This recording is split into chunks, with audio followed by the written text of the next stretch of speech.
Hey, what's up guys, Bizute here, and welcome back to the first video of 2019. I hope you guys are ready, because there's a ton of new videos coming at you real soon, so make sure to subscribe so you never miss any of them. Alright, so as you guys see in the title, we're going to be talking about MLB The Show 19 today. And what we're going to be doing is I put together a list of some things I'm hoping that I see in the new game. First on the list is I'm really hoping that San Diego Studios improves the stats. What I mean is, in MLB The Show 18, contact wasn't really that much of an important stat, and all you really want to know is speed and power.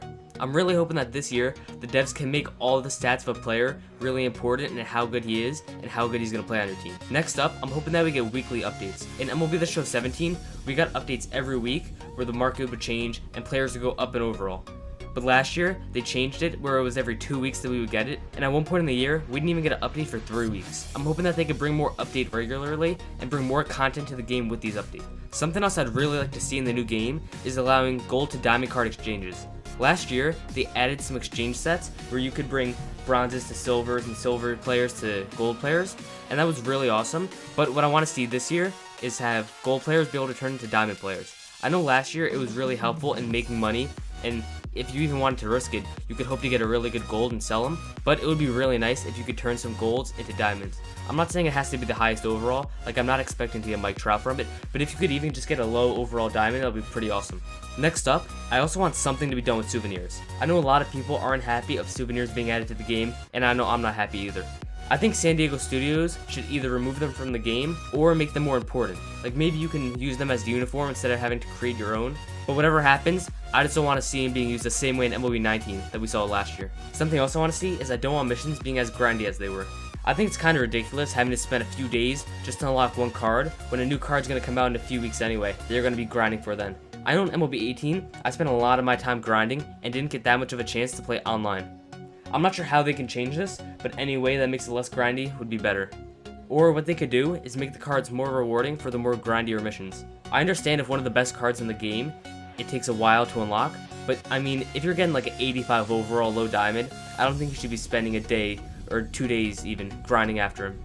And while we're on the topic of exchanges and missions, something else I want to see gone is exchanges for most of the sets. Now I don't want exchanges gone completely, but I don't want the sets to be as dependent on them as they were last year. As you guys can probably remember from the Immortals, you would collect over 100,000 subs worth of items just to exchange it. I think what they could do is add missions where collecting is more important, that way you don't have to spend all this money on cards just to exchange it and get rid of it. Next up is something has to change with the Immortal cards. Most of the Immortals were able to be unlocked by around mid-July this year, and I think that's too early in the game's life cycle to allow a lot of the players to unlock them. I know some players spent a lot of money and grinded for a couple weeks and had most of them done right away. I mean, once you get the best cards in the game, I don't see any point of grinding anymore after that, just to get cards that aren't going to be as good. San Diego Studios could release an Immortal or two every month, and what this would allow people to do is, if they want, they can grind for that Immortal, and they can get all the other cards they want, but they're not going to grind for all the Immortals at once, and then not have any other reason to play the game. I think this would help the life cycle of the game, and it wouldn't make everyone grind in the summer just to not be able to play in the fall when baseball's at its best in the postseason. I have one more main change on this list, and that's the holiday collections that came into the game. A lot of the players look really nice, and I wish I could have got them, like Jose Reyes, Giancarlo Stanton, and Andre Dawson. But I mean, when the collections are costing hundreds of thousands of stubs, I don't see myself spending that much money just to get them.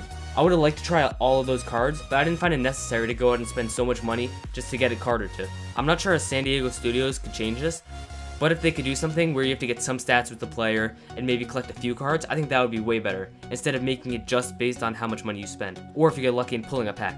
Alright, so that's all the main changes I like to see, but I do have one thing that's kind of long shot and I don't see happening, but I might as well put it in here. I know everyone's thinking it, and they have to improve these pack odds.